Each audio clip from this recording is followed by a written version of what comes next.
right, so I am going to be addressing something that comes up very often. As a Chessable author, I get questions, and from students, I get questions. How do you decide on the lines that you play? How do you decide on what you're going to write in your books and the overall process that you go through?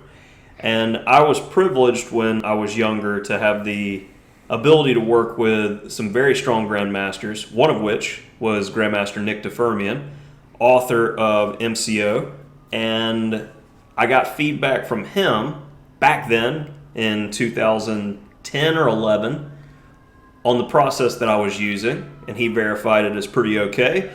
And I guess the Chessable people, they seem to think it's okay too, and most of the people who buy my books. A lot. So, we're going to go through a line today, and I got Matt here again, and Matt's going to ask questions because this process is not always easy for me to put my finger on something or to explain it. So I think it would be good to have a player just to be able to bounce ideas off of and ask questions. So that way Matt can learn in the process with his own opening research, and hopefully it helps you, the viewer, get a better idea of how to do things. And the gambit that we're going to be focusing on today is the Smith-Morra. And this one gives a lot of players trouble, but when you get to a certain level, you quit seeing it. I would say there's a handful of players that are high rated that use it, but it is something I see mostly in blitz chess in the amateur level. I cannot recall ever facing it in a quote-unquote like serious for-money game. Once you get past, I'd say probably 2000 USCF, it really dips in popularity because of black having multiple options that are pretty good. So without further ado, I'm going to transition us. And now you're seeing what I see on Chessbase, and we're going to explain how I go about taking a position like this. So the first step is, say I've identified a problem, that very straightforward problem here, say that I do not play well against the Smith-Morra. And I don't like any of the books that I've picked up. I'm picking it up and the author's response is too hard to learn, or the author's response doesn't suit my play style. Fill in the blank. You don't have a resource that you can turn to that can easily tell you what to do. So step one, we've identified the problem. We need to know how to play against this opening because we're saying hypothetically we have problems playing against it. So then the next step that I do is I look at the options that I have.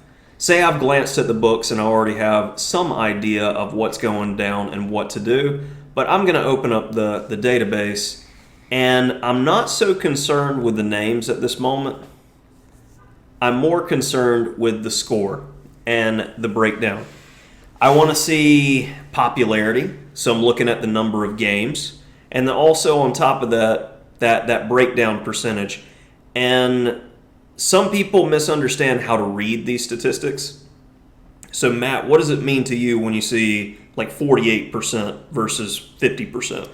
From my understanding, when it's under 50%, it is favorable for black. Mm-hmm. And once above 50%, it's favorable for white. Right, and that's how we read the statistics, but a lot of my younger students, when they get on the database, this is not something that is intuitive or easy to figure out. They think it's always white, for instance, but it's not. So make sure that you're understanding how to read these statistics in the database. So we can see that the top two moves that are played with roughly 21,000 and 6,000 games, we've got d takes c3 and knight f6. And then after that, we've got d3, d5. So I have done research in this position, so I can skip some steps to say that d5 and d3, they don't accept the gambit, but especially after d3, for those who play white, it's not exactly an intuitive move to move this pawn again, but this structure is actually very, very good for white. It's a Maroczy bind structure, And white actually is doing quite well in these lines. And you get an improved version of what you would normally get in a Maroczy bind. And if somebody really knows their stuff with white, they're going to find this move. So I don't recommend d3 for that reason. I think it's just a blitz move.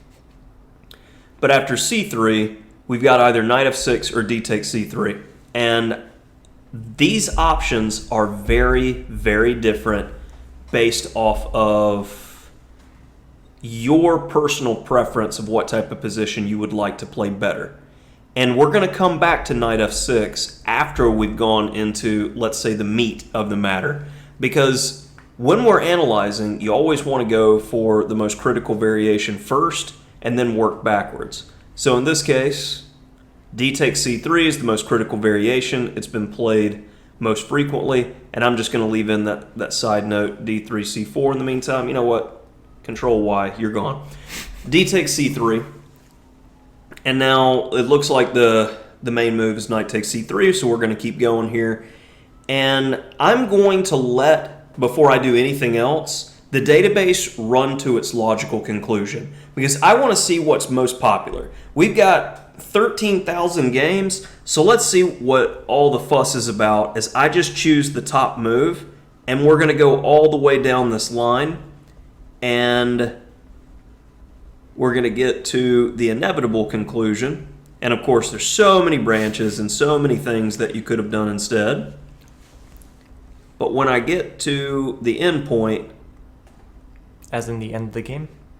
not an end of the game necessarily, but when the database stops, and see, we're down to 8 times this has been played, and it seems like we're getting to, we got 2 draws, and probably one of them is a correspondence game, because this looked very engine when I was going through. So the first thing that would turn me off about this line is that it's 26 moves of theory. The second thing that turns me off about the line is that black has a pawn in hand for most of the game, but he's playing defense. I'm not a big fan of having a pawn and then being attacked an entire game. I can't finesse, I can't work with my opponent, and this is what the Gambit player wants by playing this to start with. So I would first rule this out as something that I would play with black for those reasons. So at what point are you going to rule it out? And at the point where I see that the inevitable conclusion of the line is this is not a position that you can essentially play for a win. Okay. Because when we're preparing to play in tournament games, it really is, we're preparing to play for wins. And with black especially, you have to keep complications or have a certain level of complications that you're comfortable with trying to play on to try to make a win. And I just don't see it in this line. And I mean, that next step is testing this position with the eval of the database. And as we see, somebody else has looked to depth 50 with Stockfish 12, and we've got zeros, and we can shake hands. And like I said, this line felt very engine-y, we'll say, because it was all liquidating trades to just reach this position, and now it's a repetition by the rook and the king move. So why would I learn 26 moves of theory just to make a draw? We have multiple deviations at our disposal, so we're going to elect to choose from some of these deviations. So let's see the key moment where we actually have a choice in the matter.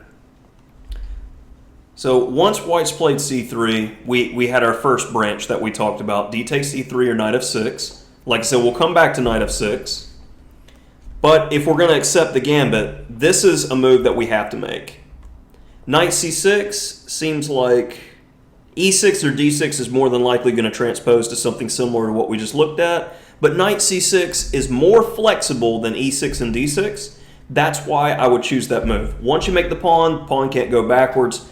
The knight move, on the other hand, you still have the flexibility to choose whether you want to move the e pawn or d pawn in the future. So I'm just going to go with the most natural, flexible move at this time.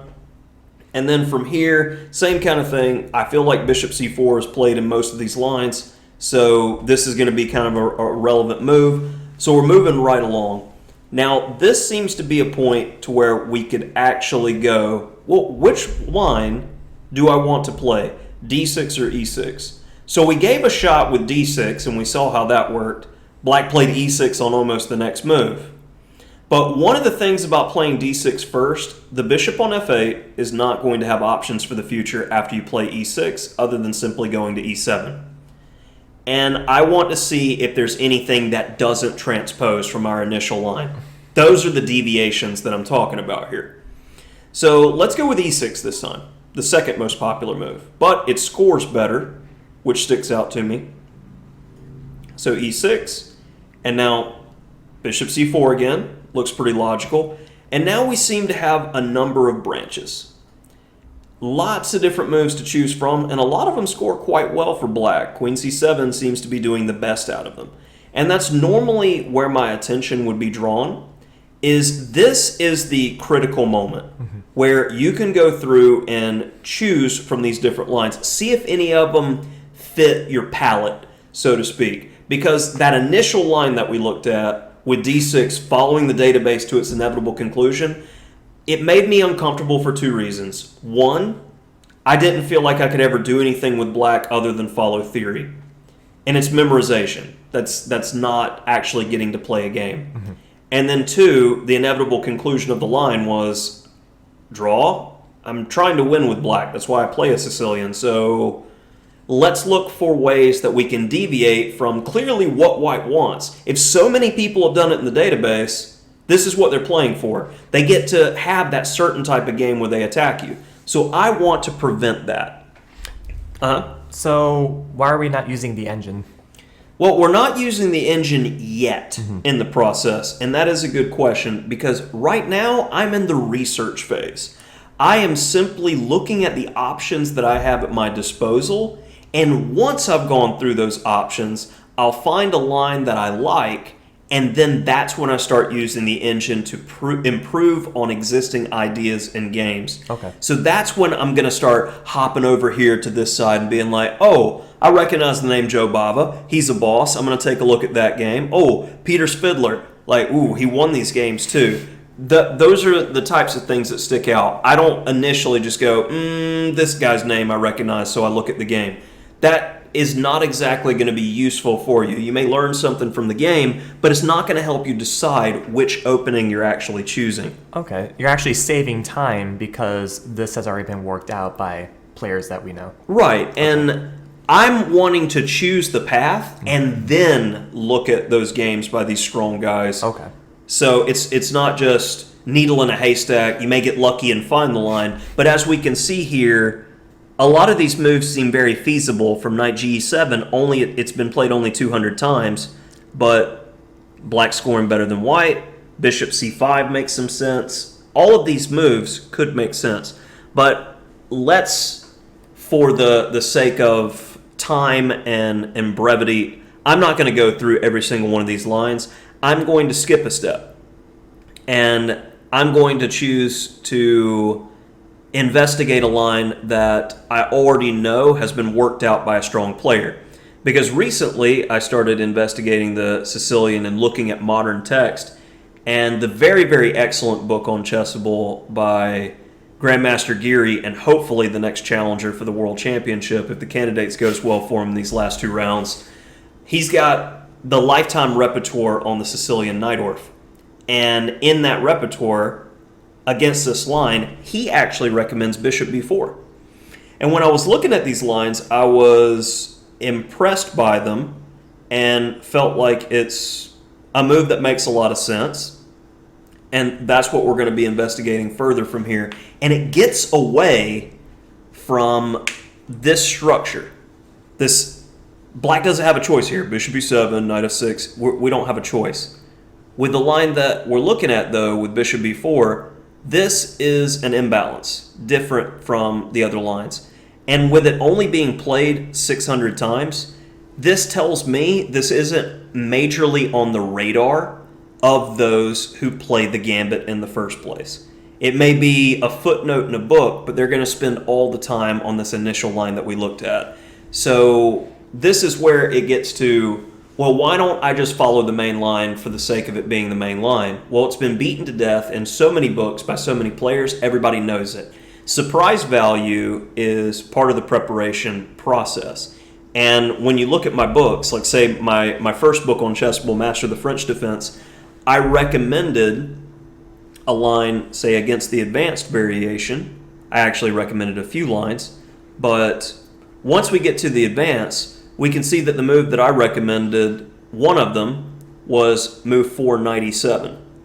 And statistically, it's within a couple of percentage points of the other lines. So the stats check out, and it's got more of a surprise value than them spending all the time with the initial knight c6 move, which is played in the lion's share by almost all of the French players. And I wanted to inject some surprise value in something that hadn't been looked at. That's really what you're looking for.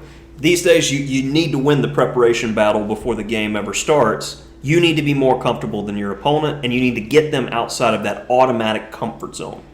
So this is my philosophy of writing books and my philosophy of preparation. Mm-hmm. Other players may disagree, but this is my 2 cents, essentially. And you're okay with percent or two deviance? And also, this is kind of a statistical relevance question, mm-hmm. whereas a couple percentage points, it depends on your sample size as well. Okay. With roughly 1,000 games and it's scoring 50-50, I'm okay with that. Okay. But if we start scrolling down, I mean, there's 3 games, 1 game, 10 game. This is not a good sample size, mm-hmm. so I'm going to need to use the engine immediately and start questioning. But I don't normally go this far unless I have analyzed all options in this position, mm-hmm. and I don't like anything that I see. That's when I start opening up the engine and going, okay, what does the engine recommend against this particular position? And lo and behold, it's the main line move. Oh, it's starting to change a little bit as it's thinking more. It's bouncing between bishop d7 and knight c6, but we can see that Stockfish at depth 59, which it would take a minute for my engine to get there, only evaluates knight c6, knight f3, queen b6, which is the overall main line, at 0.8 of a pawn better for white. So, mm-hmm. that's when I use the engine. Okay. When I'm stumped, I've looked at everything. I want to see what the engine recommends. Okay. So back to our main move, bishop b4, and we want to do a comparison to that initial line that we looked at. That was very, very straightforward draw, we'll say. Mm-hmm. Castle seems pretty reasonable, and big difference in stats here. Bishop takes c3. To me, I look at that move and it seems inflexible. I am giving up a bishop in an open position, and I don't really see the compensation for doing so. And it makes sense to me why the stats are much better for white. So I'm going to rule out that move from logic. I don't even need to check it with an engine or anything. Mm-hmm. So let's go with knight ge7, because that was one of the main reasons we got the bishop out, was to play the knight here. And white wants to, a lot of times, to play e5. We could have knight g6 in some lines, being able to pressure this pawn, etc., etc. Well, we'll continue here, and this is where, if I was deeply analyzing, I now see multiple branches, mm-hmm. and it seems like they're all roughly pretty popular. I would create a line for each of these, and all I did was go through, so I know to come back and analyze each of these. And notice I keep the main line the most popular, and then went one by one. So I know in my notes that that's the least popular one. Okay. And has the least chance of occurring. Okay. I was waiting on Matt. I felt like a question was going on. But okay, continuing with queen e2. This is the main line, but I don't feel that it's most critical. Like I said, I've read Geary's analysis, though I haven't learned it, and if the main line, which is queen e2, is nothing to worry about, then you start analyzing with the engine and seeing what could potentially give you problems, and you draw inevitable conclusions. The lines that bother me are the ones that are tactically based, because if I miss one move in the opening phase and I'm lost, That is the line I want to focus on the most because that is critical. And in this gambit overall, you find yourself in the Smith-Morra needing to play very accurately with black because white's given up a pawn to accelerate development and attack you. So you signed up for this when you played d takes c3. You understand this going into it, and this line is one of those that you try to give back at some point in multiple lines just to get an equal position where you can play, and you have choices instead of like that initial main line we looked at where you're kind of suffocated. You have your extra pawn, but you're having no fun. I can't, in good faith, recommend that to a reader, even though the engine says zeros. That's not playing chess. That's not fun to me. Is there a particular level in which you should start focusing on creating an opening repertoire? It's a good question because up to a certain level, you can rely on books. Mm-hmm. But books are only going to get you so far, and I think you can get a very, very good sense of openings without doing your own research up to, say, 2000 USCF. Mm-hmm. But almost every player that I know who's above that rating has like either a physical library or digital library of chess books that is quite extensive. So needless to say, if I only say play the King's Indian, I've got every book on the King's Indian that comes out, and I'm curious about new developments, and I'm adding it to my personal notes. I don't rely on an author. And I had a great lesson by Grandmaster Gregory Serper years ago where he actually showed a book, which I'm not going to throw the author under the bus, but it was a book on the center counter, and he showed in the initial pages that the authors recommended a novelty, and they did not engine check their book, and the novelty was actually a forced win for white. And they published a book that had a forced win for the other side.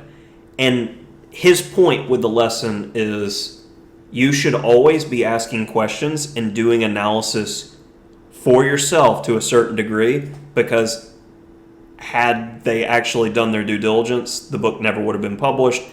That missed by editors, and this was years and years ago before engines got good and people relied on them as much as we do now. But hopefully you get my point overall, that it's dangerous to assume just because an author is who they are that they're going to be giving you the best analysis. Mm-hmm. Because he also explained that by the time ideas made it into a book, most of the time those ideas are played out, or they've been analyzed to the point where there's no surprise value anymore, and good players don't play them, which is why they're going to publish it in a book. And for me, that's one of the biggest benefits of Chessable, is an author can't get away with just giving a subpar line anymore in a book and shrugging their shoulders. You can in print books still, but you're going to have a commenter be like, well, this game was just played this afternoon between two elite players in Title Tuesday. This kind of looks good. What's up with this? Why isn't this in your book? And you have to answer those commenters if you're a reasonable author. So it's that type of idea that you can't escape the best theory anymore. And I really love that about Chessable. So continuing, we'll go a few more moves here and show that it looks like black's doing fine statistically. And I'm just going to cut on the engine real quick to see what it's recommending. And it already likes black in this position. And it's interesting because it's choosing the third choice move, and then d6 is like really not even on the radar for playability. It's only been played two times. And when I see 2009, that's an indicator that more than likely if it was engine analysis that the person played, it wasn't engine analysis, I'll say. Because my engine, we're using Stockfish 13 on a gaming laptop, and Stockfish 13 has only been out for, a couple months? So that is not going to be like a correspondence game, or it's not going to be useful cutting-edge analysis. Mm-hmm. I'm looking more for the last played date, and we can see this has not been deeply explored because it hasn't even been played in this decade. And that makes me feel good. And then also, the main move, I have qualms with it for the same reason I didn't like bishop takes c3 on the last move. It's inflexible. Mm-hmm. And I really like the engine's first choice here. So this is where I'm deviating from what's in the database. I don't trust what's in the database anymore, and I'm having to go out on my own. And then notice this knight g6 move, the stats don't lie either in the situation. Right. Where black is winning almost 80% of the games, and we get a great example game here by Stuart Conquest, where it's two roughly equal FIDE rated players, and I would go in and let me go ahead and copy the notation so I could quickly glance through the game with the engine on, and if I see any major dips, that is where I would be improving the notes. So apparently this move would be really bad for white, judging by the dip. I would try to find something better. But overall, compare this to what we initially got. Yeah. Black is playing for a win. There's some flexibility. He's not just in a bind in a ball forever. Research. Or a drawish position. Yeah, no, I'm not having to memorize 26 moves of theory to make a draw. That just seems like, why play chess if you have to do that? Well, Queen E2, we clearly saw how that one worked out. If that's the main line, sign me up, boss. I'll do that all day long. So then I would go through and do bishop G5, knight B5, bishop F4. Well, I'm going to go to the move that I believe is most aggressive, because that's a threat. And the other moves, they don't seem to have the same gusto. Like bishop G5, yeah, we got a pin. So the computer likes H6, and I feel like the main line is F6 at some point to break the pin. And then we have F6, and again, that's all I really need to know. I have the flexibility to go back to this knight G6 idea that's similar to the Queen E2 quote-unquote main line.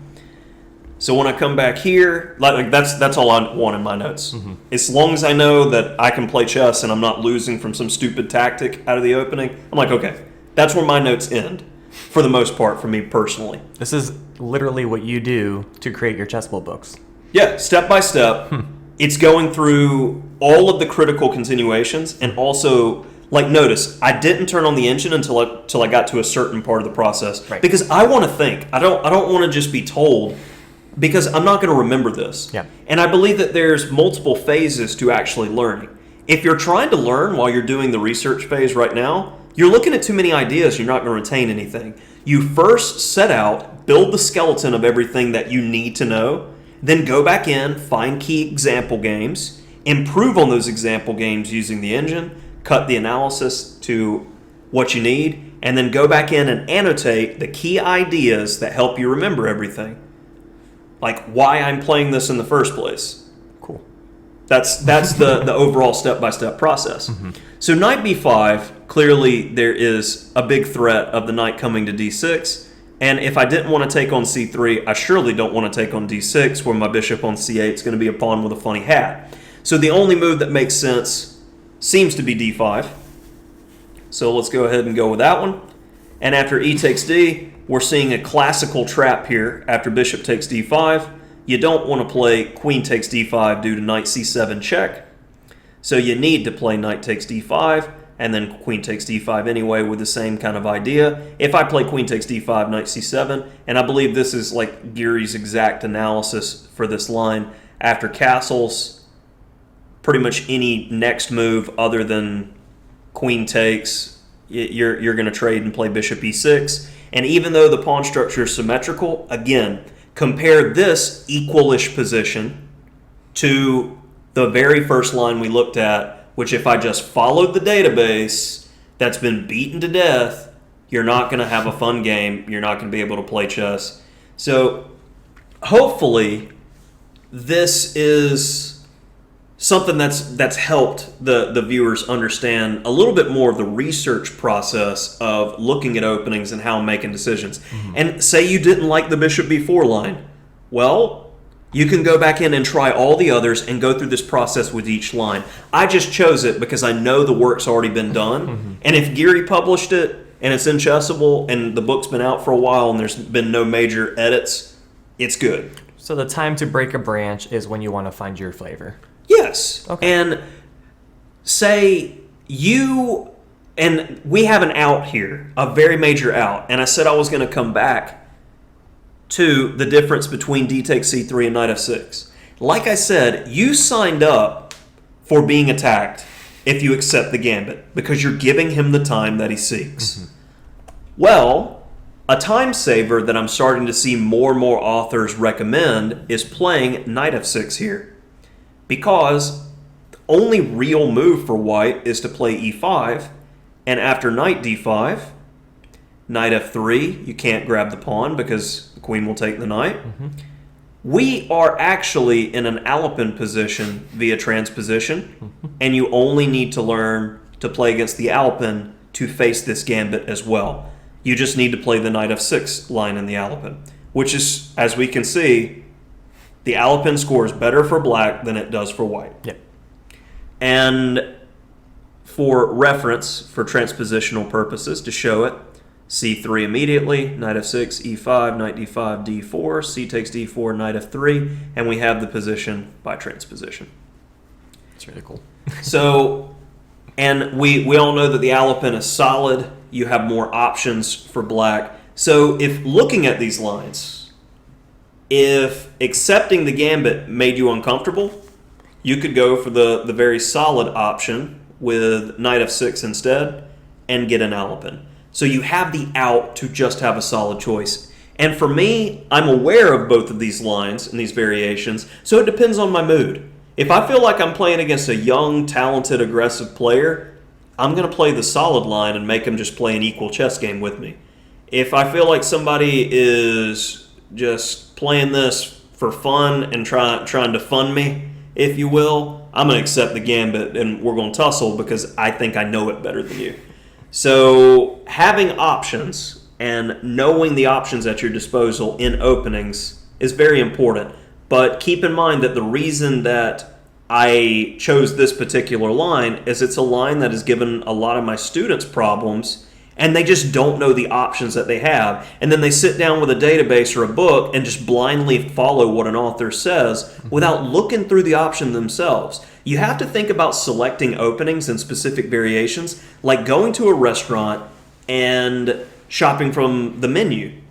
Like, unless you're one of those people that gets the exact same thing every time, people experiment a little bit and you try different foods based off of how you're feeling at the moment.